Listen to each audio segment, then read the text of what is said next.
We have four wonderful political leaders with us this afternoon. If they could come out, we'll introduce them. They ran for office earlier this year.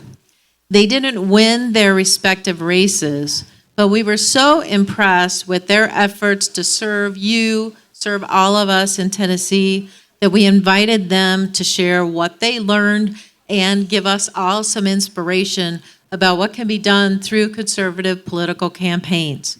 So we have Aaron Fulcher, who ran for school board in Wilson County, Tennessee. Hi, Aaron. We have Representative John Ragan, who's the current Tennessee House Representative for District 33 in Anderson County. Welcome, John.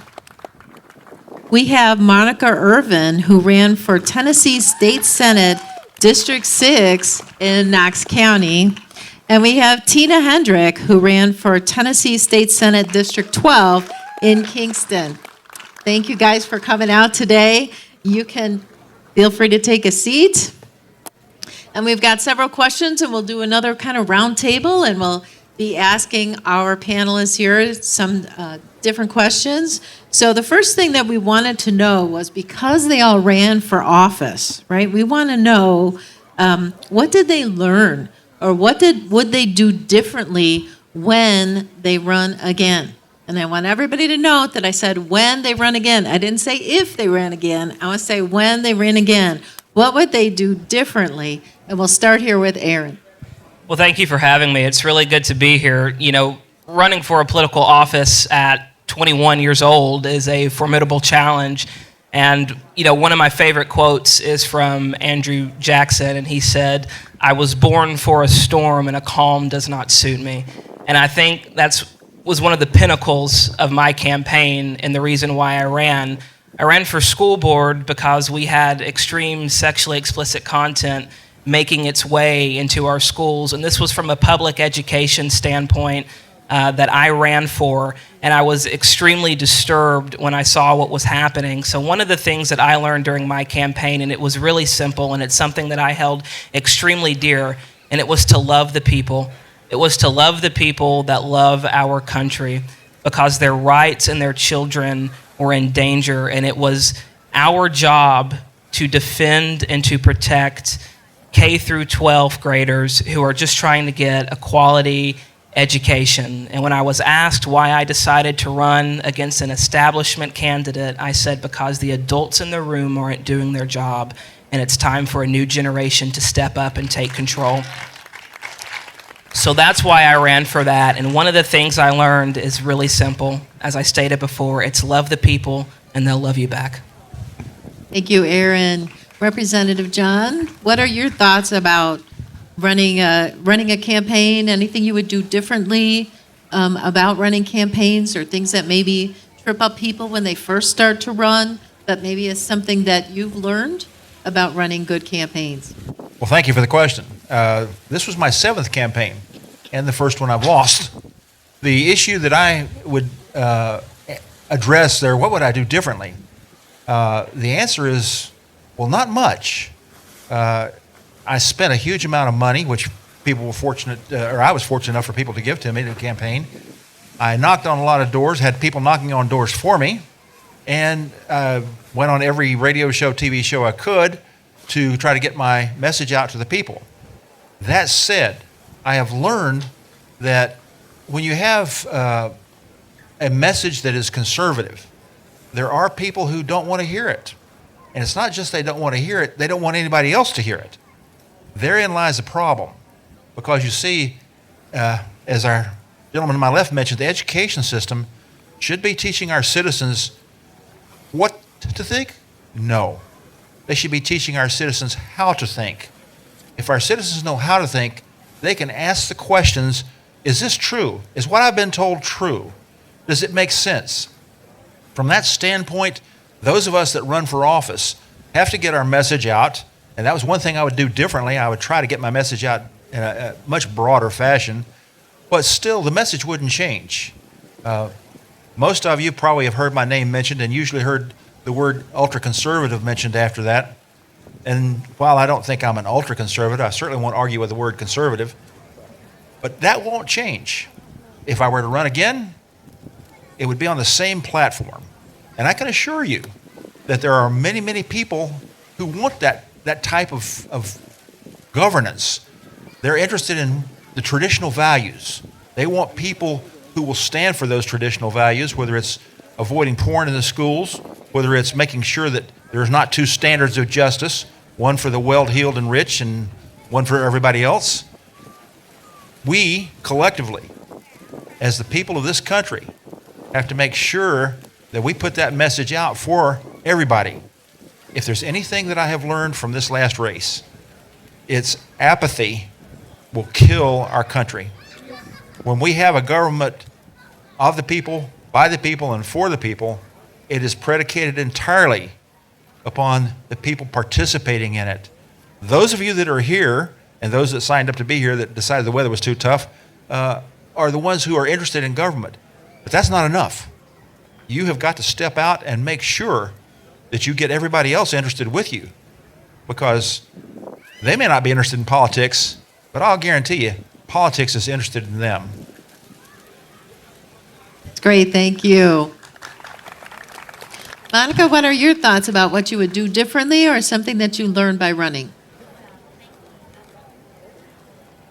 Testing. Okay.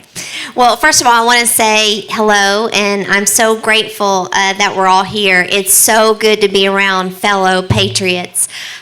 What did I learn? I learned that we live in a good state. This was no surprise to me.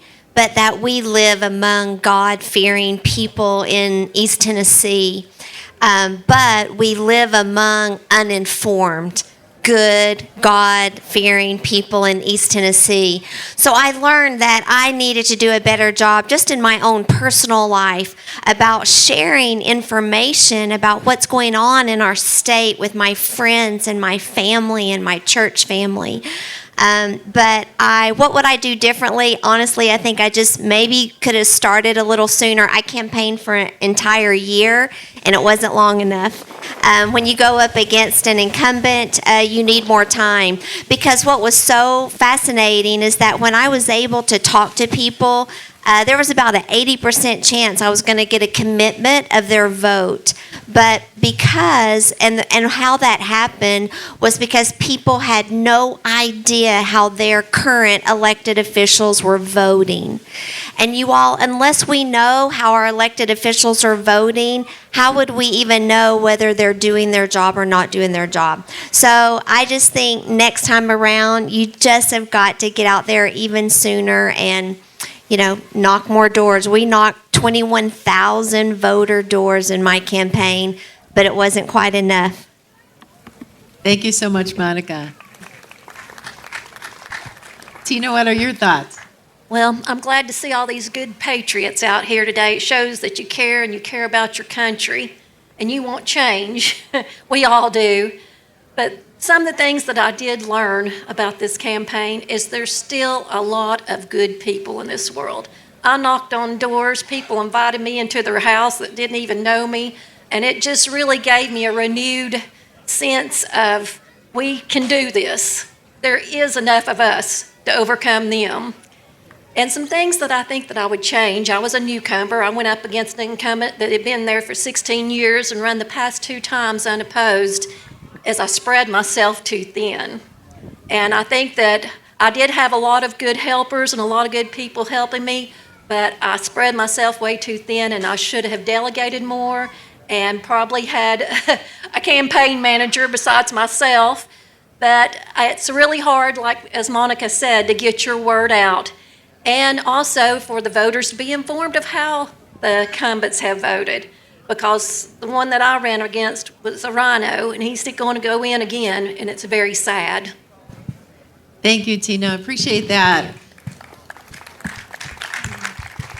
And I think you touched on something very important, and that was about finding your team, right? If you're going to run for office, you need a team. It can't just be you. You need to kind of get some other folks on board and make sure that everybody is pointing at the same direction, so that we can reach as many people as we can and get as many votes out of those that we can. So thank you so much for that question.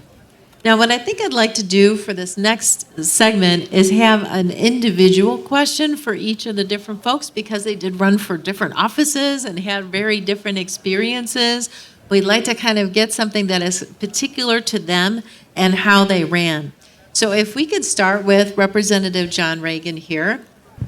You had an interesting situation in your race where it was said that a lot of Democrats crossed over in your primary election to vote against you. So I'm wondering if you could tell us a little bit about that experience and if there's something our legislators should do in the next session about our open primaries, and if they did something, would that help in a situation like yours? Absolutely. In East Tennessee, most of us live in, shall we say, deep red areas. Anderson County is an exception outside of the urban areas. The Anderson County is almost 50-50 Democrat-Republican, which means it's always a race primary and a race in the general. In the past, I didn't have as strong a primary opponent as I had this time, so it was a very close race. The opposition party figured that out pretty quick. They put the word out that we need to step in and choose what we think is the weaker candidate so that our party will have a chance of winning. Our system should not be set up that way. The opposition party should have absolutely no ability to influence an individual party's choice for office. Thank you. Everyone's heard of the metaphorical Uncle Joe who voted Republican his entire life right up till the day he died. And every election after that, he's voted Democrat. That's an old joke, I know. But nonetheless, it encapsulates the issue that I'm talking about. And that's basically identity theft. We have people who are stealing the identity of other parties to vote in their primary to try to influence the selection of a candidate. Now, folks, I hope that we all understand the idea of integrity, the idea that you are who you say you are, that you do what you say you're going to do. Perhaps one of the reasons I've made so many powerful enemies is I say what I mean and I mean what I say, sometimes not too tactfully. It comes from my background as a fighter pilot, long term in the military. That said, for the last 7 elections, it worked up until I got a really strong opponent. And I don't have anything bad to say against my opponent. Don't misunderstand me. But a fair race should not include opposition party members stepping in. I encourage all of you, by way of writing, calling, sending emails to your representatives in the legislature, both House and Senate, as well as to the state executive committee of your party. See, we don't have to have a law to close our primaries. Our state parties can issue a little business card once every 2 years to members of their party with their name, their voter number, and their address on it. A poll watcher can stand in as they walk in with a sign that says, "Show me your voter card." If they don't have one to show, they challenge the vote. That means a provisional ballot. And those don't get counted till the end or until they come back and prove they are truly who they say they are. Now, we can pass a law that says you have to register in a party, and perhaps we should do that. I carried one of those bills back in 2015, or let me rephrase that. I helped carry it with the late Judd Matheny. It didn't pass. It didn't get out of committee.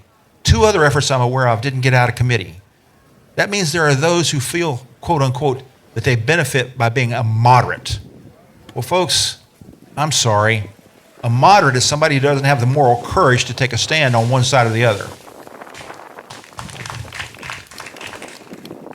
I encourage you, not just you, but all the people you can talk to, all the people you can convince, to make sure that they encourage, and I'm using that word tactfully, our representatives in the House and the Senate in Nashville, as well as the representatives on the state party executive committee, to do what they can do. They have options. They can use them.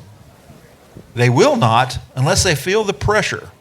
As I said earlier, remember, we are a government of the people, by the people, and for the people, but only if the people step forward and participate.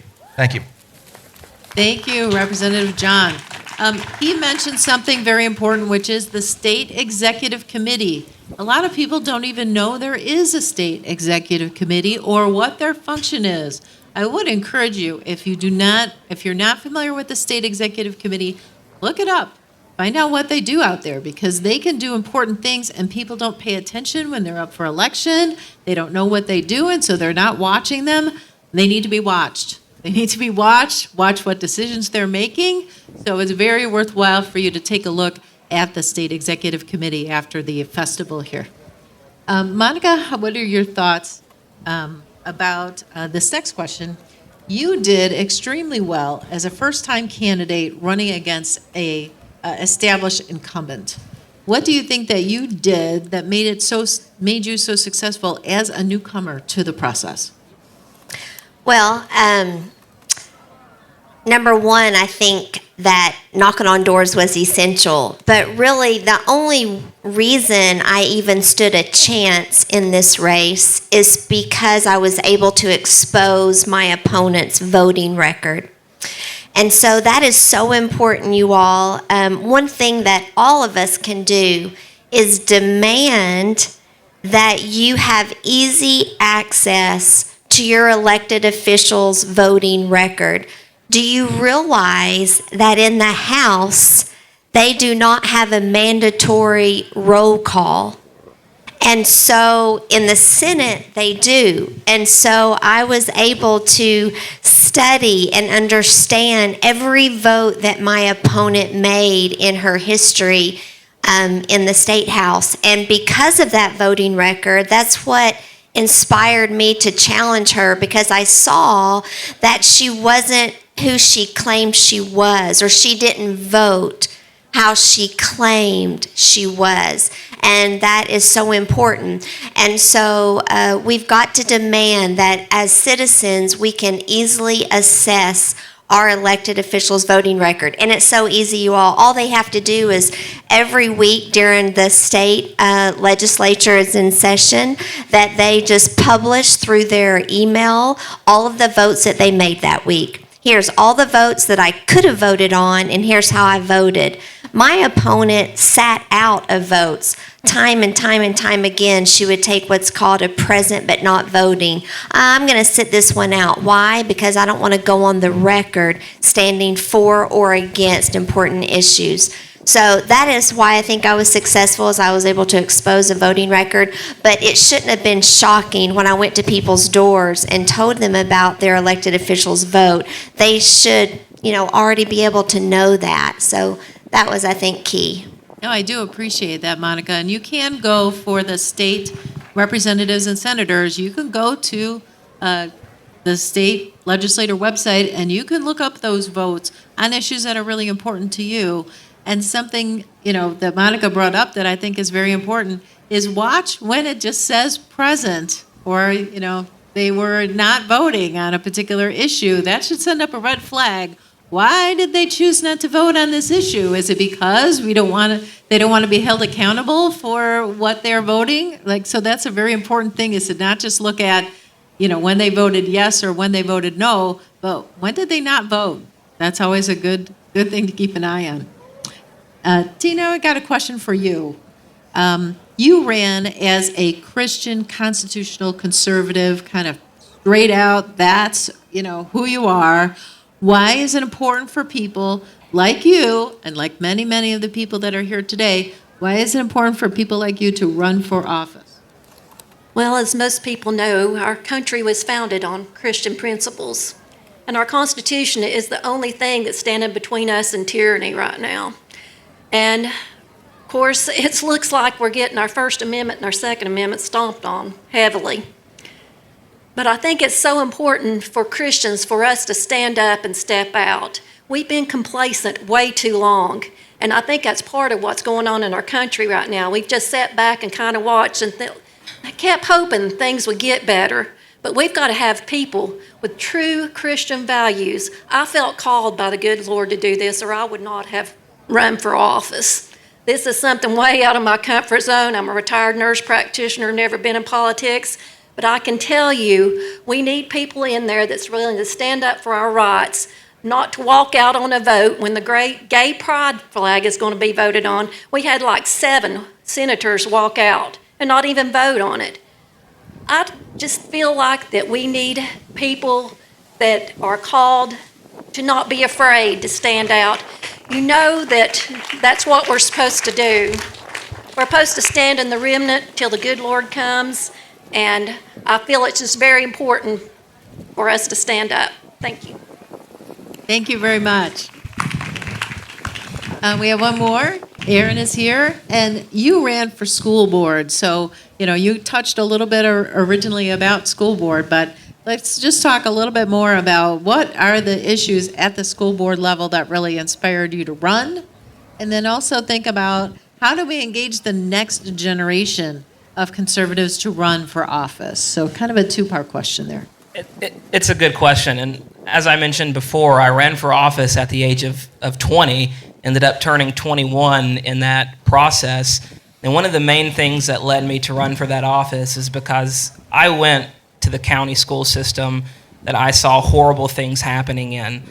I saw teachers and administrators praising their academic record when they had less than 30% proficiency in math. I saw pornographic books coming into our schools and encouraging children to read it. And I decided at that moment that it was my responsibility to step up. So a friend of mine that was a mentor to me as well, Senator Mark Pody, called me up and said, "Aaron, I know this issue is very important to you. Let's put your issues into action." And that's exactly what I did. So this past legislative session, I authored Senate Bill 2107 that aimed at removing sexually explicit content from schools.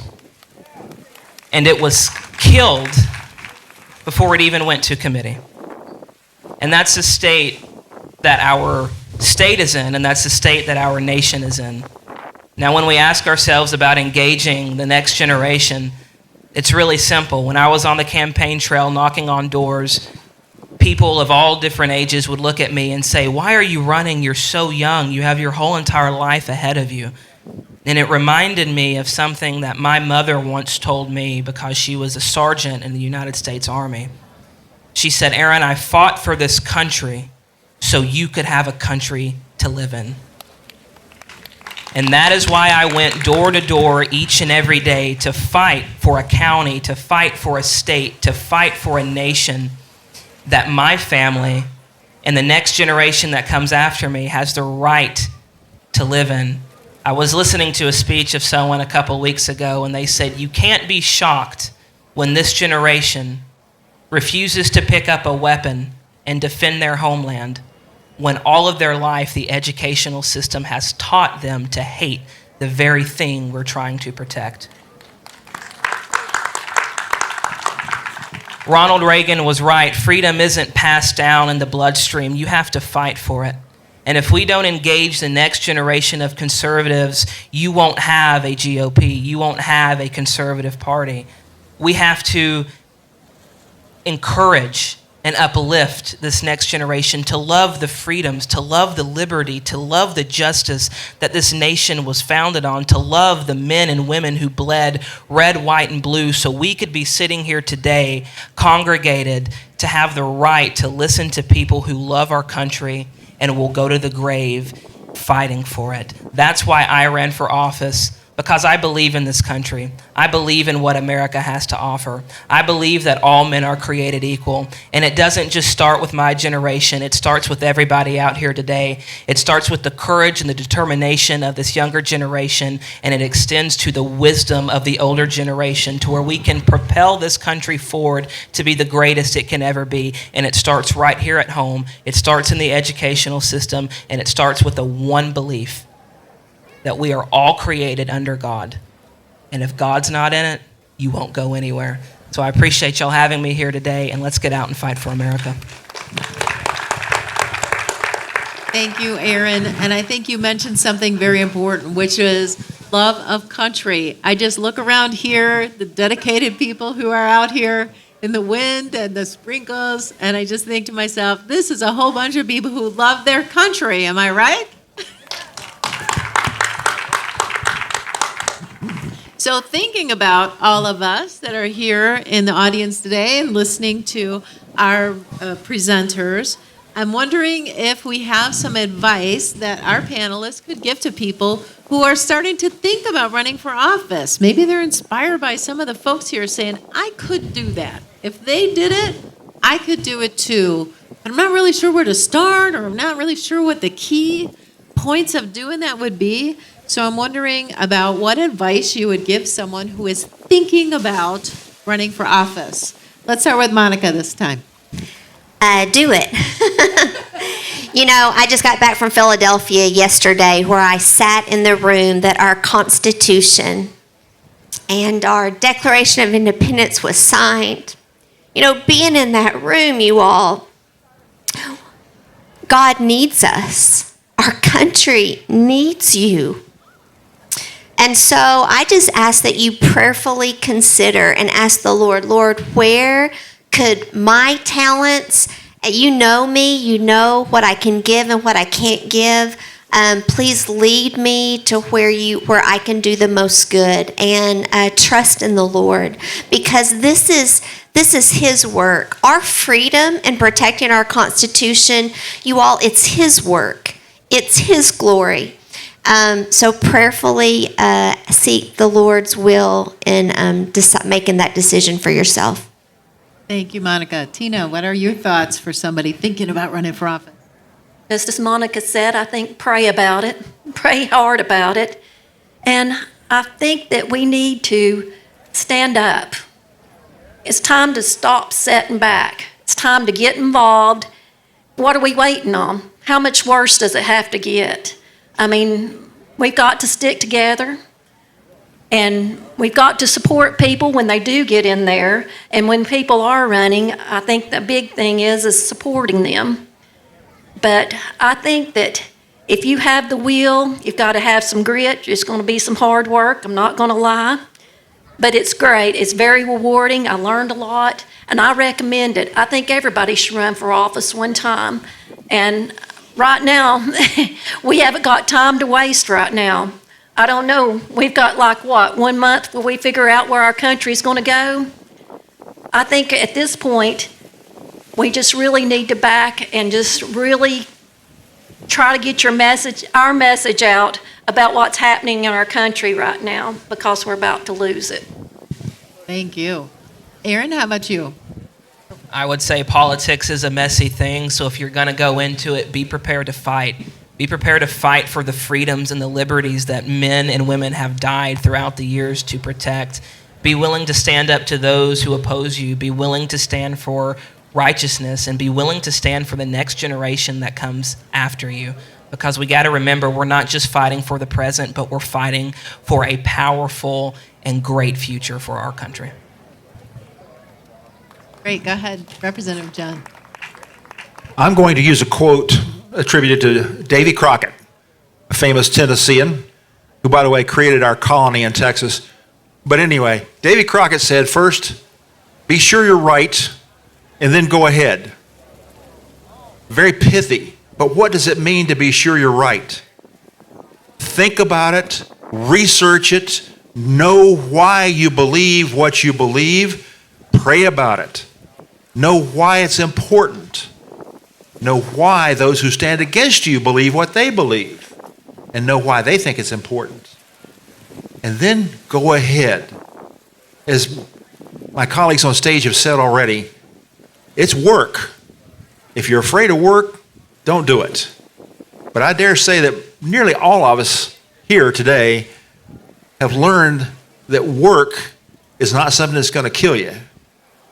However, politics, unless you watch it and work it carefully, will kill our nation. So be sure you're right, then do it. Go ahead.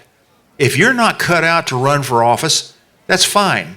We're not all cooks. We're not all master chefs. We're not all police officers. We all have different gifts. But use your gift. If you're not going to run, by the way, I would encourage you to think carefully about it. But if you're not going to run, find somebody you can support and get behind them. Work. Help them. Make sure you're right, And if you're not going to do it, make sure they're right. Remember, none of us are perfect. We all make mistakes. So even those that you're supporting are going to make mistakes occasionally. But it's up to you, all of you, to make sure that our nation is worth the price that has been paid for it. My son lays under the sod of Arlington National Cemetery because of the results of defending his nation. I spent 24 years defending this nation. You owe it to people like my son to stand up, be heard, step up, be felt. Thank you. Thank you so much. I totally appreciate all of your comments. I just want to maybe follow up briefly with what you were saying, John, and that was about doing your research. I mean, people start have an idea about running for office. Well, start going to those school board meetings. You could start going to your county commission meeting, right? You could even, for the state legislature, you can go out there and there's videos that show you exactly what's going down in a lot of these votes. So it's well worthwhile to kind of start doing your research, find out a lot about what do they do? When does it happen? How can I go? And you can stand up in those meetings and you could start to make a difference just by speaking out. So I would encourage everybody to do that today. On behalf of everybody here, I want to thank all of you for running campaigns that we can be proud of. Who out here thinks that all of these folks should run again for office? We totally do. So thank you very much. Thanks for being on our panel today. We do appreciate it.